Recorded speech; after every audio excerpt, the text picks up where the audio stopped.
Hello friends, welcome to our channel Trihans blog. আজকের ভিডিওতে আপনাদের সকলকে স্বাগত জানাই।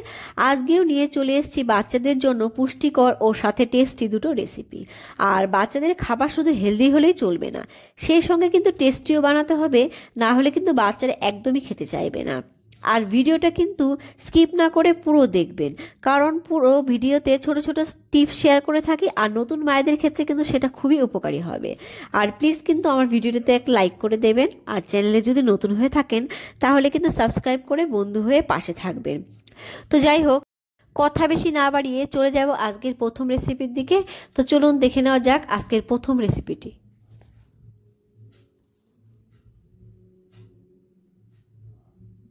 তো চলে এলাম প্রথম রেসিপিতে। প্রথমে গ্যাসে একটা প্যান বসিয়ে দিয়ে দিয়েছি অল্প পরিমাণে ঘি। তো আমি ঘিটা দিয়ে নিলাম।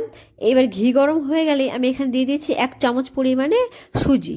আমি এইবারে গ্যাসের ফ্লেমটাকে একদম লোতে রেখে এই সুজিগুলোকে কিন্তু হালকা নেড়ে চেড়ে নেব। তো এখানে হালকা নেড়ে নেওয়া কমপ্লিট। এইবারে কিন্তু দিয়ে দেবো সমপরিমাণ ওটস। তো এখানে আমি রোল ওটস ব্যবহার করেছি, সেই ওটসটাই দিয়ে দিলাম। এইবারে কিন্তু ওটসগুলোকেও হালকা নেড়ে চেড়ে নেব। আর নেড়ে চেড়ে কিন্তু আমি ওটসগুলোকে একটু ক্রিস্পি করে নেব। ওটস আর সুজি কিন্তু বাচ্চাদের ক্ষেত্রে খুবই উপকারী, আর এতে কিন্তু কোনো অ্যালার্জির ভয় থাকে না। তো আমার ওটস ক্রিস্পি হয়ে গেছে। আর এখানে কিন্তু আমি দিয়ে দিলাম অল্প পরিমাণে গরুর দুধ। আর বাচ্চার বয়স যদি 1 বছরের কম হয় তাহলে কিন্তু আপনার দুধটা স্কিপ করে শুধুমাত্র খাবারের জল দিয়েই খাবারটা বানিয়ে নেবেন। তো আমি এখানে গ্যাসের ফ্লেমটাকে এবার মিডিয়ামে করে রেখে আমি ওটসগুলো সেদ্ধ করে নেব ভালো করে। বাচ্চাদের খাবারে খাঁটি ঘি ব্যবহার করা কিন্তু খুবই উপকারী। এছাড়া কিন্তু ঘিয়ে 32% ফ্যাটই কিন্তু স্বাস্থ্যকর ফ্যাট। ঘি কিন্তু শিশুদের সুস্থ হাড় ও মস্তিষ্কের বিকাশেও সাহায্য করে। তো যাই হোক, ফিরে এলাম খানিকক্ষণ বাদে। এইবারে কিন্তু আমি এখানে একখানা খেজুর দিয়ে দিচ্ছি। আর বাচ্চারা যদি চিবিয়ে খেতে না পারে সেক্ষেত্রে কিন্তু খেজুরগুলোকে 1 ঘন্টা গরম জলে ভিজিয়ে রাখবেন। তারপরে কিন্তু হাত দিয়ে চটকে পিউরি বানিয়ে তবেই ব্যবহার করবেন। আর বাচ্চার বয়স 1 বছরের কম হলে অবশ্যই কিন্তু খেজুরের খোসা ছাড়িয়ে নেবেন, না হলে কিন্তু অনেক সময় খেজুরের খোসা থেকে বাচ্চাদের পেটে ব্যথা হতে পারে। খেজুর শক্তিতে পূর্ণ একটা খাবার। বাচ্চা যখন প্রথম কঠিন খাওয়া শুরু করবে তখন থেকেই কিন্তু বাচ্চাকে খেজুরের সঙ্গে পরিচয় করাতে পারেন। এছাড়া কিন্তু খেজুরে রয়েছে প্রচুর পরিমাণে খনিজ, যেমন লোহা, ক্যালসিয়াম, সোডিয়াম, জিঙ্কের মতো আরও অনেক খনিজ। এছাড়া রয়েছে ভিটামিন এ, ভিটামিন B6 ও ভিটামিন কে। তো এখানে কিন্তু কথা বলতে বলতে আমার খাবারটা সেদ্ধ হয়ে গেছে, আর আমি এখানে ভালো করে কিন্তু ম্যাশ করে নিচ্ছি। খেজুরে কিন্তু 15টি খনিজ উপস্থিত, যা কিন্তু রোগ প্রতিরোধ ক্ষমতা বৃদ্ধি করে। এছাড়া কিন্তু খেজুর খেলে বাচ্চার হাড় শক্তিশালী হবে, মস্তিষ্কের বৃদ্ধি ও বিকাশ হবে। খেজুর কিন্তু বাচ্চাদের হজম শক্তি উন্নত করে। এছাড়া লিভারও কিন্তু ভালো রাখে। তো দেখুন, আমার খাবারটা আমি বাটিতে ঢেলে নিচ্ছি। এই ওটস আর সুজি দুটোই কিন্তু বাচ্চাদের পেট অনেকক্ষণ ভর্তি রাখবে।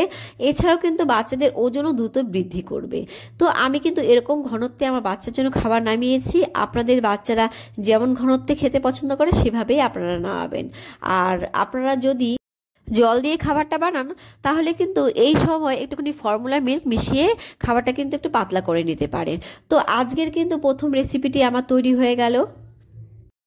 আর এই খাবারটা কিন্তু আপনারা আপনাদের বাচ্চাকে একবার খাইয়ে দেখতে পারেন, খুবই সুস্বাদু হয় খাবারটা। তো আমি কিন্তু মাঝে এইভাবে আমার ছেলেকে খাইয়ে থাকি। তো যাই হোক, আমি এবার চলে যাচ্ছি আমার দ্বিতীয় রেসিপির দিকে। তো চলে এলাম আমার দ্বিতীয় রেসিপিতে।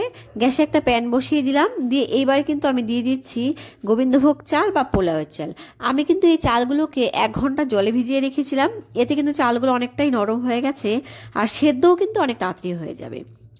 আর বাচ্চারা যখন একদমই খেতে না চাইবে, এইভাবে কিন্তু আপনারা গোবিন্দভোগ চাল দিয়ে বিভিন্ন রেসিপি বানিয়ে বাচ্চাকে খাওয়াবেন, অবশ্যই খাবে।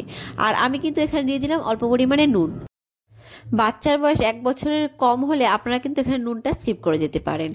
আর আপনারা কিন্তু এই চালটা কুকারেও সেদ্ধ করে নিতে পারেন। গোবিন্দভোগ চালের কিন্তু একটা সুন্দর ফ্লেভার থাকে, আর এক্ষেত্রে কিন্তু বাচ্চারা এই ফ্লেভারের জন্য অনেকটা পছন্দ করে। আর গোবিন্দভোগ চাল খেলে কিন্তু বাচ্চাদের কোষ্ঠকাঠিন্যও দূর হয়। তো দেখুন, আমি খানিকক্ষণ বাদে ফিরে এলাম। এইবারে আমি চেক করে নিচ্ছি চালটা কতটা সেদ্ধ হয়েছে। তো এখানে কিন্তু আমার চালটা 70%-এর মতো সেদ্ধ হয়ে গেছে। এইবারে আমি এখানে দিয়ে দিচ্ছি 2টো খেজুর। আমি খেজুর দুটোকে দিয়ে দিলাম, দিয়ে কিন্তু আমি আরও খানিকক্ষণের জন্য ফুটিয়ে চালটাকে সেদ্ধ করে নেব। বাচ্চাদের জ্বর সর্দি কাশি হলেও কিন্তু আপনারা বিভিন্ন দুধের সঙ্গে খেজুর মিশিয়ে বিভিন্ন রেসিপি বানিয়ে বাচ্চাকে খাওয়াতে পারেন। খেজুর কিন্তু বাড়তে থাকা শরীরের তাপমাত্রার সাথে আসা অম্লতা ও ডায়রিয়ার মতো কিছু সমস্যার সমাধানে সহায়তা করে, তাই কিন্তু জ্বরে খেজুর খাওয়ালে বাচ্চাদের অনেক উপকার হবে। তো দেখুন আমি খানিকক্ষণ বাদে ফিরে এলাম, আর এখানে কিন্তু আমার ভাতটা অনেকটাই সেদ্ধ হয়ে গেছে। তো এইবারে কিন্তু আমি ভালো করে খেজুরটা ভাতের সঙ্গে মিশিয়ে নিলাম, নিয়ে আমি এইবারে এখানে দিয়ে দিচ্ছি একটা গ্রেট করে রাখা আপেল। আমি আগের থেকে একটা আপেলকে ভালো করে ধুয়ে গ্রেট করে নিয়েছি, আর সেই আপেলটাই কিন্তু আমি এখানে মিশিয়ে দিলাম। আর আপনাদের বাচ্চারা যদি সেদ্ধ আপেল খায় সেক্ষেত্রে কিন্তু চালটা যখন দেবেন তখনই কিন্তু আপেলগুলো দিতে পারেন।